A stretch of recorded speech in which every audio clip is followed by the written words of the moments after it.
मणिपुर करीब 2 महीने से हिंसा की आग में जल रहा है। घाटी और पहाड़ की लड़ाई में दो समुदायों के बीच खाई इतनी चौड़ी हो गई है कि उसे भरने की कोशिशें सिरे नहीं चढ़ पा रही। दोनों समुदायों ने अपने अपने इलाके में किलेबंदी कर ली है, एक दूसरे की जान के प्यासे बने हुए हैं।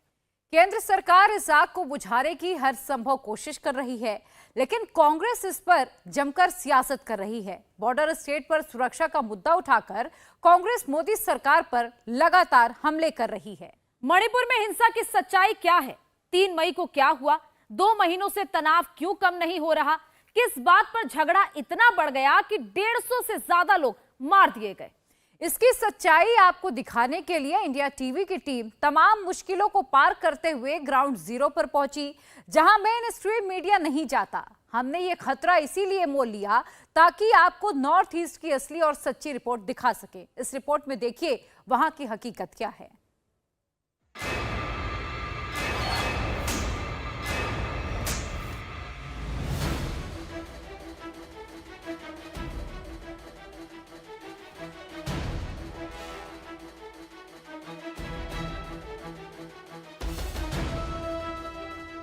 मणिपुर 58 दिन से हिंसा की आग में झुलस रहा है। 3 मई से शुरू हुई हिंसा में अब तक 156 लोग मारे गए हैं। इनमें कुकी और मैतेई दोनों समुदायों के लोग शामिल हैं। पुलिस और पैरामिलिट्री फोर्स के 4300 से ज्यादा हथियार लूट लिए गए हैं। लूटपाट का आरोप उन चरमपंथी संगठनों पर है जो दोनों समुदायों के बीच अमन चैन नहीं चाहते। गृह मंत्री अमित शाह की अपील के बाद अब तक सिर्फ 1100 लूटे गए हथियार ही वापस लिए गए हैं। करीब 3200 हथियार ऐसे हैं जो हिंसा फैलाने वालों के पास हैं, जिन्हें रिकवर करने के लिए असम राइफल्स और सीआरपीएफ मिशन मोड पर काम कर रही है। मणिपुर को मुसीबत से बाहर निकालने के लिए केंद्र सरकार लगातार कोशिश कर रही है। गृह मंत्री अमित शाह यहां 4 दिन कैंप कर चुके हैं। राहुल गांधी भी मणिपुर के बहाने मोदी पर हमलावर हैं। उनकी टाइमलाइन पर बीते 36 घंटे में 200 बार मणिपुर का नाम आया है, जबकि कांग्रेस की टाइमलाइन पर कम से कम 400 बार मणिपुर का नाम दिया गया है। इसकी वजह भी समझ लीजिए। 2024 से पहले कांग्रेस बॉर्डर सिक्योरिटी पर मोदी सरकार को घेरना चाहती है। मणिपुर को कांग्रेस इस तरह पेश कर रही है कि मोदी के राज में मणिपुर जैसा बॉर्डर स्टेट सेफ नहीं है, जबकि बॉर्डर सिक्योरिटी मोदी सरकार का सबसे बड़ा स्ट्रांग पॉइंट है। जम्मू कश्मीर में आतंकवादी घटनाओं पर लगाम लगी है। नॉर्थ ईस्ट के चरमपंथी गुटों पर सरकार ने काफी हद तक काबू पा लिया है। म्यांमार में ट्रेनिंग कैंपों को तहस नहस कर दिया गया है। मोदी सरकार के इन दावों पर सवाल खड़ा करने के लिए कांग्रेस मणिपुर की तस्वीरें बार बार दिखा रही है। लेकिन मणिपुर क्यों जल रहा है? जातीय हिंसा क्यों नहीं थम रही है? ग्राउंड जीरो पर असलियत क्या है? ये बताने के लिए इंडिया टीवी की टीम मणिपुर के हिंसाग्रस्त इलाके में पहुंची है।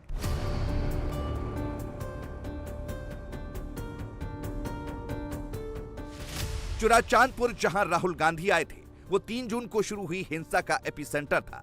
अब वहां धीरे धीरे शांति लौट रही है, लेकिन कुकी और मैतेई लोगों के बीच तनाव अब भी बना हुआ है। इसकी तस्दीक हाईवे पर लगाई गई कीलों की ये पट्टियां करती हैं।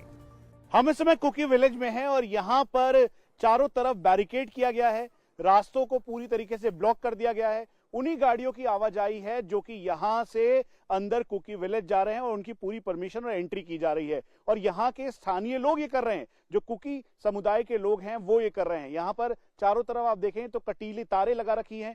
उसके साथ साथ ये जो पूरा बैरिकेड तैयार किया है मिट्टी के टीलों से, उस पे यहाँ पर इसे जो बैम्बूज हैं यानी बांस है उसको कटीले तरीके से तैयार किया गया है। उसके अलावा कीलों का ये जो पूरा स्ट्रक्चर है वो यहाँ पर तैयार किया गया है ताकि कोई भी गाड़ी की आवाजाही यहाँ से ना हो। वहीं दूसरी तरफ आगे की तरफ जैसे ही जाएंगे, पत्थर यहाँ पर इकट्ठे हैं। चारों तरफ जो रास्ते को रोका गया है और ठीक सामने वहां पे लिखा है कि कोकोमी डिक्लेयर्ड वॉर ऑन कुकी चाय जोम। इसका मतलब यह है कि यहाँ पर जो इस समय हिंसक झड़प हो रही है उसके बीच यहाँ पर किसी की भी आवाजाही की पूरी तरीके से मनाही है। अब सवाल उठता है कि मणिपुर अचानक 3 मई को कैसे हिंसा की आग में जल उठा और 58 दिन बाद भी कुकी और मैतेई समुदाय के बीच का झगड़ा अब तक क्यों नहीं सुलझाया जा सका है? 2 मई को मुख्यमंत्री बीरेंद्र सिंह चुराचांदपुर में एक कम्युनिटी जिम का उद्घाटन करने वाले थे, लेकिन उसी रात कुछ अराजक तत्वों ने जिम को जला दिया। मैतेई समुदाय ने इसका आरोप कुकी समुदाय पर लगाया। इसका बदला लेने के लिए मैतेई समुदाय ने 3 मई को चुराचांदपुर में एंग्लो कुकी गेट पर हमला किया। कुकी समुदाय ने मैतेई समुदाय पर आरोप लगाया कि गेट को जलाने की कोशिश की गई।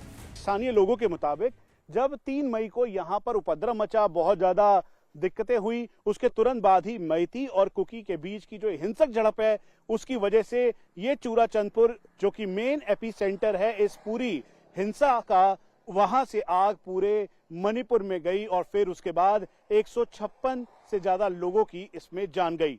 इसीलिए इंडिया टीवी ने तय किया कि हम आपसे अपील भी करें, हम आपको बताएं कि शांति आप बनाए रखें और कहीं से भी किसी भी र्यूमर मॉन्गरिंग का शिकार ना हो।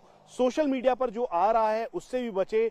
ये यहाँ पे कोई रिलीजियस लड़ाई नहीं है, यहाँ पर किसी धर्म या जाति भेदभाव को लेकर लड़ाई नहीं है। यहाँ पर 2 ट्राइब्स के बीच जिस तरीके से मिसट्रस्ट क्रिएट किया गया या फिर उसके बाद जो उपद्रव हुआ, उसकी वजह से पूरा मणिपुर झुलस रहा था। लेकिन अब एक बार फिर से शांति की राह पर आगे बढ़ने के लिए मणिपुर तैयार है। 3 मई को एक और घटना हुई जिसने आग में घी डालने का काम किया। कुकी समुदाय ने आदिवासी एकता मार्च निकाला। इसमें मैतेई समुदाय को जनजाति का दर्जा दिए जाने की मांग का विरोध किया गया। एकता मार्च को मैतेई समुदाय ने अपने अस्तित्व और अस्मिता के खिलाफ साजिश माना। उसी रात अचानक हिंसा भड़की और 2 समुदायों के बीच मारकाट और उपद्रव शुरू हो गया। घरों को लूट लिया गया और बस्तियां जला दी गई। हिंसा की आग में नुकसान मैतेई और कुकी दोनों को हुआ। इस आग ने अपने साथ सब कुछ झुलसा दिया। लोगों के घर, आशियाने सब उजड़ गए। यहाँ पर चाहे कुकी हो या मैती हो, सभी के घरों को टारगेटेड तरीके से दूसरे संप्रदाय के लोगों ने पूरी तरह से आग के हवाले किया। हम इस समय चुराचांदपुर में हैं। यहाँ पर ये घर मैतीज के थे, उनको टारगेट किया गया और फिर उसके बाद जब ये हिंसा बढ़ी तो हिंसा बढ़ने के साथ इन घरों को चिन्हित किया गया और फिर जो मिला सब कुछ खत्म हो गया। दीवारों में इतनी ज्यादा आग लगाई गई, पूरे घर में आग लगाई गई कि सब कुछ जो कांच था वो पिघल गया, लोगों के घर उजड़ गए और ये पूरा जो कॉलोनी यहाँ पर यहाँ के स्थानीय लोगों से आबाद थी, अब वो सब कुछ खत्म हो चुकी है। पहला घर जो कि पूरी तरह से झुलसा हुआ है, दूसरा घर वो झुलसा हुआ है, तीसरा घर, चौथा घर, 5वां, 6ठा, 7वां, उसके बाद 8वां, 9वां, 10वां, ये वो घर हैं जहां लोगों की यहाँ पर रिहाइश थी। लेकिन अब सब कुछ खत्म हो चुका है और ये खंडर में तब्दील हो चुका है। स्टेट एडमिनिस्ट्रेशन ने यहाँ पर जो मैतीज रह रहे थे उन सबको आनन फानन में पासी के रिलीफ कैंप में जरूर रखा है, लेकिन आप ये अंदाजा लगाइए जिन्होंने अपना सब कुछ खो दिया उनकी हालत क्या होगी। और इसी का असर पूरे मणिपुर में देखने को मिला। अब सवाल उठता है कि मणिपुर में बार बार कुकी और मैतेई समुदाय आमने सामने क्यों आ जाते हैं। मणिपुर में लड़ाई घाटी और पहाड़ में बसे लोगों के बीच है।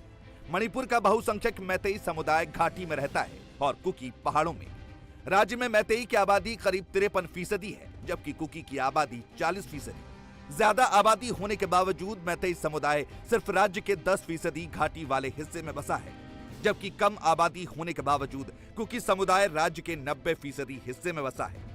सरल भाषा में समझे तो मणिपुर के 10% हिस्से में घाटी है और 90% इलाका पहाड़ी है। लिहाजा ज्यादा आबादी होने के बावजूद मैतेई समुदाय के पास जमीनें कम हैं और कम आबादी होने के बावजूद कुकी समुदाय के पास जमीनें ज्यादा हैं। दोनों के बीच बढ़ते टकराव की ये भी एक बड़ी वजह है। 3 मई की हिंसा में जान माल का नुकसान कुकी समुदाय को ज्यादा उठाना पड़ा। चुराचांदपुर में 3 मई की हिंसा में मारे गए कुकी लोगों की याद में उन्होंने एक मेमोरियल वॉल भी बनाया है।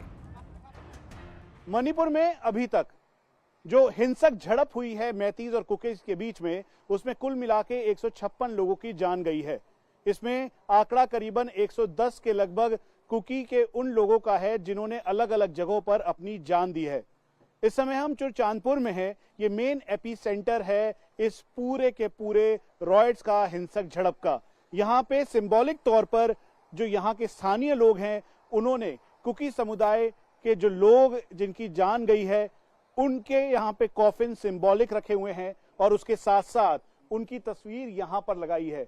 वो लोग जिनके अपने यहाँ पर खोए हैं, जो अपने यहाँ पर अब इस हिंसा के भेंट चढ़ गए, जो अब इस दुनिया में नहीं है, उनकी फोटो लगाई है उन्होंने। और यहाँ पर एक माँ भी है जिसने अपना बेटा खोया है, अपना भाई खोया है। उसके अलावा सीआरपीएफ की कोबरा यूनिट का जो जवान है वो यहाँ पर जो छुट्टी में आया था उसकी फोटो यहाँ पर लगी है। उसके अलावा असम रेजिमेंट का जो जवान यहाँ पर छुट्टियों में मौजूद था, इस झड़प में उसकी जान गई, वो भी इस तस्वीरों में है। इसके साथ साथ मणिपुर पुलिस का जो जवान है वो उसकी फोटो है। उसके अलावा कुकी समुदाय के ये स्थानीय लोग जिनकी अलग अलग जगहों पर जान गई, उसके साथ साथ जो यहाँ के वो लोग भी शामिल हैं जिसमें छोटे बच्चे भी मौजूद हैं जिनकी फोटोज नहीं है, उन सब के नाम यहाँ पर औपचारिक तौर पर लिखे हुए हैं। इसे वॉल ऑफ रिमेम्बरेंस का नाम दिया है। मणिपुर में एक पुराना कानून भी दोनों समुदायों के बीच तनाव की बड़ी वजह है। इसके मैतेई समुदाय ने एसटी का दर्जा पाने के लिए हाई कोर्ट में याचिका दायर की है। याचिका में दलील दी गई कि 1949 में मणिपुर बनने से पहले मैतेई समुदाय को एसटी का दर्जा हासिल था, लेकिन बाद में उन्हें एसटी लिस्ट से बाहर कर दिया गया। 10 साल पहले 29 मई 2013 को केंद्र सरकार ने राज्य सरकार से मैतेई समुदाय की आर्थिक, सामाजिक आंकड़े और एथनोग्राफिक रिपोर्ट मांगी थी, लेकिन राज्य सरकार कान में तेल डालकर बैठी रही। अब मणिपुर हाईकोर्ट ने राज्य सरकार को आदेश दिया है कि मैतेई समुदाय को एसटी का दर्जा दिए जाने की मांग पर विचार करें। मैतेई खुद को मणिपुर का मूल निवासी बताते हैं और हिंदू धर्म को मानते हैं, जबकि कुकी लोगों के बारे में कहा जाता है कि उन्हें युद्ध लड़ने के लिए राजा ने म्यांमार से बुलाया था। वो मणिपुर के मूल निवासी नहीं है। कुकी ईसाई धर्म को मानते हैं। 3 मई की हिंसा के बाद जो लोग राहत शिविरों में हैं, वो सरकार से जल्द समाधान की मांग कर रहे हैं। कितने लोग यहाँ पर हैं, किस हालत में हैं, क्या क्या इन लोगों के साथ हुआ? यहाँ पे कुल मिला के 220 है इन मैच। उन लोगों के मोस्ट ऑफ देम उसका घर जला दिए गए।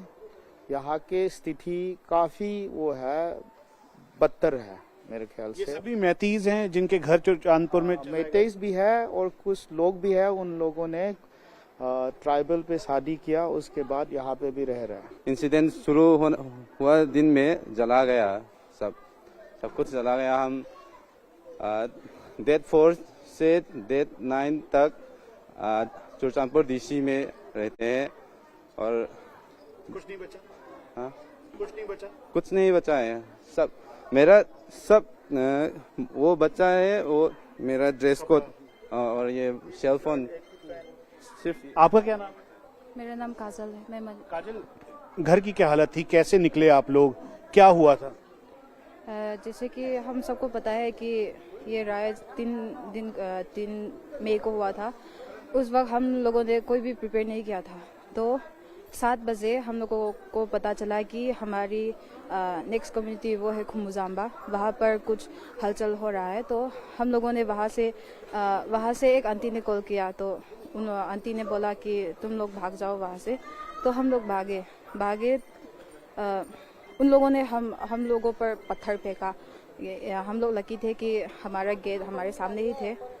तो जब हम लोगों ने भागा तो मैंने साइड में देखा, तो साइड में कुछ लोग वो लाठी, कुछ stone, they were taking out stones and all from the car. Then I just ignored their. गाड़ी के अंदर था ये पत्थर और डंडा? हाँ, गाड़ी के अंदर था। मैंने खुद देखा, अपनी आंखों से विटनेस किया था।